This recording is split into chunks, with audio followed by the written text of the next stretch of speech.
ज़्यादातर क्वेश्चन मेरी हॉबी से थे, बहुत सारे क्वेश्चन इनफैक्ट, एंड मेरा कॉमर्स बैकग्राउंड है तो कॉमर्स के क्वेश्चंस थे।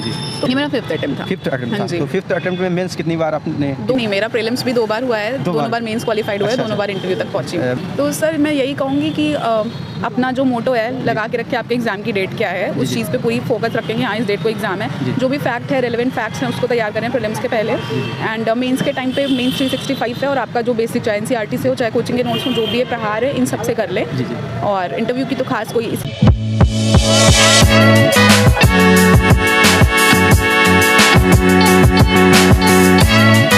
आप सभी का रिजल्ट नंबर 1 पर बहुत बहुत स्वागत है। लोक सेवा आयोग उत्तर प्रदेश प्रयागराज में है। यहाँ पर जो है पीसीएस का इंटरव्यू चल रहा है। अभी मैम जो है इंटरव्यू देकर निकल कर आई हैं, तो हम उनसे बात करेंगे और जानेंगे कि उनका इंटरव्यू कैसा गया है, किस तरीके का बोर्ड था, इन सब चीज़ों के बारे में मैम से बात करने वाले हैं। तो हाँ मैम, आपका हमारे चैनल पर बहुत बहुत स्वागत है। Thank you sir. तो मैम आपका बोर्ड कैसा रहा? बोर्ड हाँ जी ठीक था, सविता अग्रवाल मैम का बोर्ड था, कॉर्डियल थे, चीज़ें ठीक थी। तो इंटरव्यू कैसा गया? सर मेरे हिसाब से तो ठीक गया, बाकी अब मार्क्स पे डिपेंड करेगा, देखते हैं। मार्क्स पे डिपेंड करेगा। तो मैम ये बताइए कि आपका जो मीडियम क्या था, इंग्लिश मीडियम? जी मेरा मीडियम इंग्लिश था, बट इंटरव्यू तो बाइलिंगुअल था, दोनों ही हो रहे थे, हिंदी इंग्लिश दोनों में। जी जी जी। तो जो बोर्ड था वो कैसा था? अच्छा व्यवहार? जी जी, बोर्ड का तो बिल्कुल ही अच्छा व्यवहार था। बोर्ड कभी भी कुछ ऐसा नहीं करते जो नहीं, जैसे सवाल ऐसे पूछे जा रहे हो कि मतलब कि कुछ मतलब मेरी हॉबी से ज़्यादातर क्वेश्चन मेरी हॉबी से थे, बहुत सारे क्वेश्चन इनफैक्ट, एंड मेरा कॉमर्स बैकग्राउंड है तो कॉमर्स के क्वेश्चंस थे। तो ये और कुछ सिचुएशनल क्वेश्चंस थे कि एज एन एसडीएम आप क्या करोगे, तो ये चीज़ें थी। तो आपका अटेम्प्ट कितना हो चुका है? ये मेरा फिफ्थ अटेम्प्ट था। फिफ्थ अटेम्प्ट था। तो फिफ्थ अटेम्प्ट में मेंस कितनी बार आपने? 2 मेंस लिखे हैं, ये सेकंड इंटरव्यू है। ये सेकंड इंटरव्यू है, 2 मेंस लिख चुके हैं। हाँ जी। तो इसके पहले जो फिल्म्स वगैरह देते थे, फिल्म से 5 बार आपने क्वालिफाई किया? हाँ जी। नहीं, मेरा प्रीलिम्स भी 2 बार हुआ है, दोनों बार मेंस क्वालिफाइड हुआ है, दोनों बार इंटरव्यू तक पहुंची हूँ। जब से फिल्म्स क्वालिफाई होने लगा है लगभग मेंस इंटरव्यू तक हर बार गए हैं आप? जी जी, जब से होने लगा तब से गए। हाँ जी। तो जो कॉमर्स आपका बैकग्राउंड था, कॉमर्स से सवाल कैसे पूछे गए थे? सिर्फ कॉमर्स से कि पर्सनल लाइफ से भी पूछे गए थे? नहीं, कॉमर्स से ज़्यादा क्वेश्चन थे कि आपका रेवेन्यू एक्सपेंडिचर क्या है, कैपिटल क्या है, क्या रेट चल रहा है, जीडीपी कितनी है, ये सारे क्वेश्चंस कॉमर्स से थे। फिर मेरी हॉबी कुकिंग थी तो कुकिंग के क्वेश्चंस थे, वेस्ट मैनेजमेंट को लेके, या रोटी कैसे बनाएंगे, प्रॉपर प्रोसीजर, या फीमेल हैं उनके लिए कुकिंग बर्डन है, इस टाइप की चीज़ें थी। जी मैम, ये बताइए कि जो तैयारी वगैरह किस तरीके से फिल्म सीख की जाए, बुकलेट वगैरह कौन सी, या जो है कोचिंग ज़रूरी हो जाती है, किस तरीके से? कोचिंग तो ज़रूरी नहीं हो जाती है, क्योंकि बहुत सारे एग्जांपल्स हैं कोचिंग के बिना उन्होंने किया है राइट गाइडेंस में। तो आपको अगर कोचिंग नहीं है आपके पास तो आप PYQ, प्रीवियस क्वेश्चन पेपर और सिलेबस देख के बहुत अच्छे से जान सकते हैं कहाँ से क्या क्वेश्चन आ रहे हैं, तो आप वो फॉलो कर सकते हैं। एंड अगर आपको कोचिंग लेनी है आप ले सकते हैं, तो आप अपने एरिया में कोई भी एक ट्रस्टेड कोचिंग इंस्टीट्यूट ले लें, और आपके नोट्स कोचिंग तक तो लिमिटेड होंगे नहीं, आप थोड़ी सेल्फ स्टडी करेंगे तो वो चीज़ बढ़ता जाएगा, आपका बेस तैयार हो जाएगा।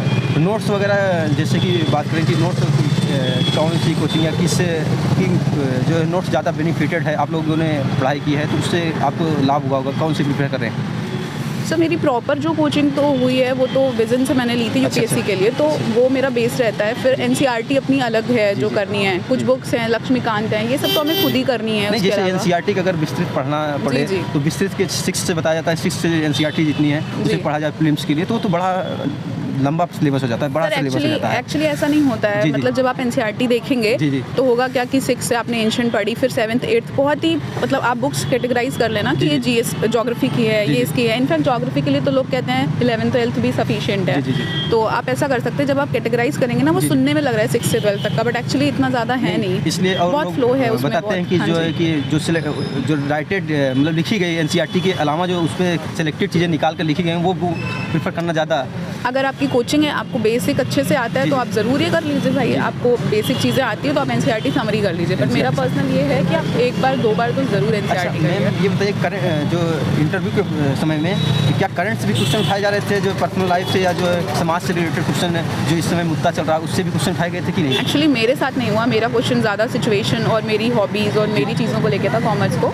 और बट ऐसा हुआ है, मतलब जो रिव्यूज़ हैं उस हिसाब से करंट के क्वेश्चन भी उठाए जा रहे हैं काफ़ी ज़्यादा, क्योंकि अभी कुछ सर वगैरह हमसे मिले थे तो अब इस समय करंट में जो इश्यूज़ चल रहे हैं, मुद्दे चल रहे हैं, उससे भी करंट के सवाल जो है स्वामी विवेकानंद के नहीं नहीं, आज actually national youth day, Swami Vivekananda की बर्थ एनिवर्सरी, तो उनसे पूछा होगा, बट मेरे को ये क्वेश्चन नहीं ऐसे क्वेश्चन ऐसे अभी राम मंदिर से बोल रहे थे कि क्यों जो है गांधी परिवार ने जो है वहाँ पे जाने से इनकार कर दिया, ऐसे क्वेश्चन उठाए गए, क्या ऐसे क्वेश्चन? नहीं, मेरे क्वेश्चन ज़्यादा सिचुएशनल थे, फ्लड आएगा क्या करोगे, वुमेन एम्पावरमेंट के लिए क्या करेंगे आप, तो मेरे क्वेश्चन ज़्यादा वैसे थे। अच्छा, प्रीलिम्स के लिए जो हमारे दर्शक हैं जो तैयारी कर रहे हैं यूपीपीसीएस की, तो उनके लिए क्या मतलब सजेशन आप देखना चाहते हैं?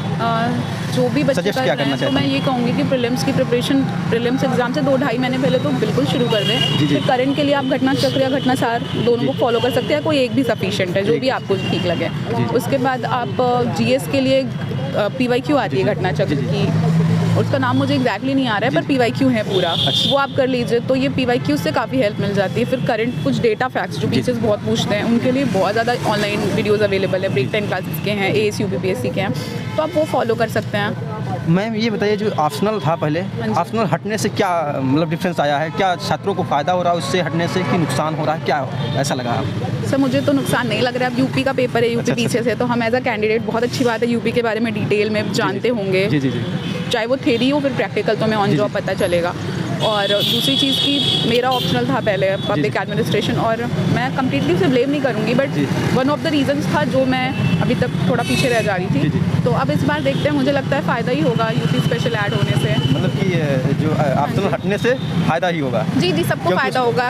एज अ कैंडिडेट्स गवर्नमेंट को मिलेंगे जिन्हें आता होगा यूपी के बारे में नॉलेज, और फिर लेवल प्लेइंग फील्ड रहेगा, सबको सिर्फ यूपी पढ़ के आना है, किसी का ऐसा कुछ नहीं होगा कि किसी को किसी ऑप्शनल की वजह से कुछ ज़्यादा मार्क्स मिल जाए, तो ये चीज़ें रहेंगी। बाकी अगर हम बात करें इंटरव्यू ऑल ओवर, तो आपका ठीक ही गया है, बता रहे हैं, क्योंकि आप तीसरी बार इंटरव्यू दे रहे हैं। नहीं, दूसरी बार। हाँ जी। अच्छा, तो इंटरव्यू अब की बार पिछले की तुलना में काफ़ी ठीक ठाक गया है। सर ये कह नहीं सकते, पिछली वाला भी बहुत अच्छा था, ये वाला भी अच्छा है। अच्छा, अब मार्क्स पे डिपेंड करता है कितने मार्क्स मिलते हैं सिलेक्शन, वो तो हमें नहीं पता, वो मैम लोग या सर लोग के अंदर क्या चल रहा है, करेंगे कि हाँ जी।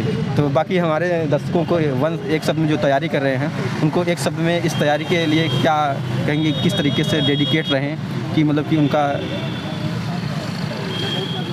तो सर मैं यही कहूँगी कि अपना जो मोटो है लगा के रखें, आपके एग्ज़ाम की डेट क्या है, उस चीज़ पे पूरी फोकस रखेंगे, हाँ इस डेट को एग्ज़ाम है, जो भी फैक्ट है, रेलेवेंट फैक्ट्स हैं, उसको तैयार करें प्रीलिम्स के पहले, एंड मेंस के टाइम पे मेंस 365 है, और आपका जो बेसिक चाहे NCERT से हो, चाहे कोचिंग के नोट्स में जो भी है प्रहार है, इन सब से कर ले। और इंटरव्यू की तो खास कोई, इसी पूरे फेज़ में इंटरव्यू की आपकी तैयारी चल ही रही होती है, तो हाँ जी। चलिए ठीक है, थैंक यू।